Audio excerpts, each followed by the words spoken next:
Hello everyone, আবার চলে আসলাম ছোট্ট একটা মিনি ব্লগ নিয়ে। দেখো সকাল সকাল মা ছেলে আদর খাওয়া হচ্ছে।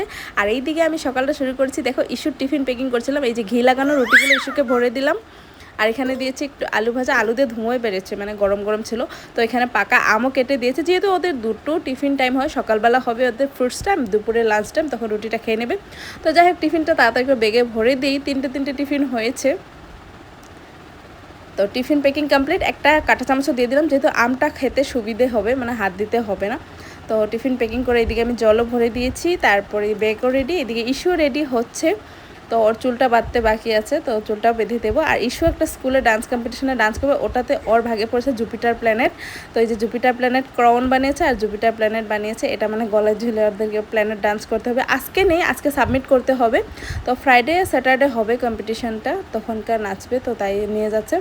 তো এই যে দেখো বাবা মেয়ে রেডি স্কুলে যাওয়ার জন্য। তো ইস্যু বাই বলে স্কুলে চলে গেল। আর এদিকে সোনা পাপাটা তো ঘুমিয়ে আছে, উঠেই নি। তো ওকে বাই করে স্কুলে পাঠিয়ে এখন আমি বাকি জায়গাটা রুটি ছিল তাড়াতাড়ি করে বানিয়ে নিই, বর আমি খেতে হবে, তো বর খেয়ে চলে যাবে, তারপর আমারও খিদে পেয়েছে, তো তাড়াতাড়ি করে সমস্ত রুটিগুলো ভেজে নিলাম। আর আমি দেখো এইভাবে রুটিতে ঘি লাগিয়ে খাই, যেটা খেতে ভালো লাগে। ইস্যুকে এভাবে দিয়েছি, তো আমিও খেয়ে নিয়েছি, শুধু বরকে দিনই, বর ঘি খায় না তাই। আর এইদিকে দেখো আমার সোনা পাপাটা কান্না করছে। কান্না করছে ঠিকই, কিন্তু ওর চোখ বন্ধ, দেখতে পাচ্ছ? কারণ ওর হিসু পেয়েছে, তাই তো এত কান্না করছে। তো ওই যে ডাইপারে হিসু দিয়ে দেখো পুরো ঘুমিয়ে পড়েছে, আবার চোখ খুলেই নি, মানে ওর চোখে এত ঘুম। ডাইপারে হিসু করে আবার ঘুমিয়ে পড়েছে। যাই হোক, ও ঘুমিয়ে থাকা অবধি আমি তাড়াতাড়ি করে ব্রেকফাস্টটা করে নিই। দেখো এই যে ব্রেকফাস্ট করছি, আলু ভাজি, রুটি, একটা কলাও নিয়েছি, মালভোগ কলা। আর চাটা ছাড়া তো আমার দিনটাও সম্পূর্ণ। তো চাটাও তাড়াতাড়ি করে খাওয়া দাওয়া করে, অনেক কাজ পড়েছে, অনেক কাপড় কাচতে হবে,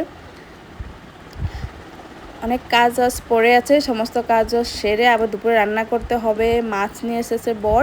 তারপরে দেখো আমি একটু আম খেয়ে নেব। আমটা কেটে খেয়েছে, আমটা সেই মিষ্টি ছিল, খেতে খুব ভালো লাগছিল। আর আম তো আমার প্রিয় ফল। তো যাই হোক, এই যে বাবুকে আদর করে ওকে ঘুম পাড়াবো, ঘুম পাড়িয়ে তারপরে রান্না বান্না করবো। এই যে আজকে নিয়ে এসেছে পাবদা মাছ, তো পাবদা মাছ রান্না করছি আজকে।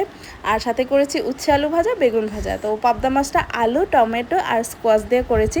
তরকারিটা হেভি হয়েছিল খেতে। এইদিকে ইস্যু স্কুল থেকে চলে এসে ফ্রেশ হয়ে নিল, তারপর সবাই মিলে একসাথেই খেতে বসে পড়লাম। আমরা সবাই একসাথেই খাই। তো মাছটা সেই স্বাদ ছিল, তরকারিটাও খেতে হেভি হয়েছিল। তো খাওয়া দাওয়া করে সবাই একটু রেস্ট করবো। দেখো আমার সোনা বাবাটা খেলু করছে। তারপরে খাওয়ার পর এমন বৃষ্টি হয়েছে, কত বৃষ্টি পড়ছে, তারপর আমরা সবাই মিলে ঘুমিয়ে পড়লাম বৃষ্টি দেখে। তো ঘুমিয়ে পড়ার আগে দেখো আমি দেখিয়ে দিই, দেখো কত বৃষ্টির জল জমা হয়ে গেছে। তারপর ঘুম থেকে উঠে দেখি যে এইরকম বন্যা হয়ে গেছে বৃষ্টির জল জমা হয়ে। কী অবস্থা!